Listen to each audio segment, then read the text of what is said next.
Zdaj lahko bereš črke. Torej, preberimo prave korejske besede.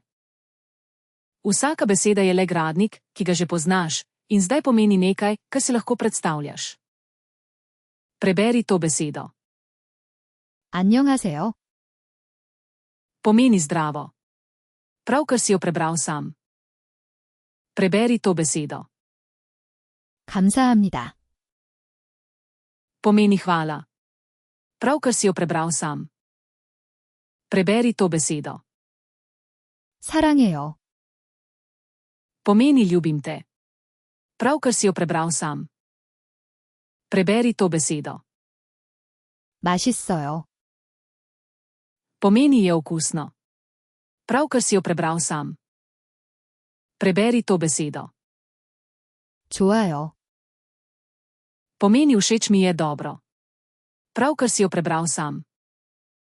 Neverjetno. Pravkar si prebral 5 pravih korejskih besed in veš, kaj pomenijo. Zdaj bereš korejščino. Nadaljuj. Pojdi na korean.com za brezplačno vadbo. Povezava je spodaj.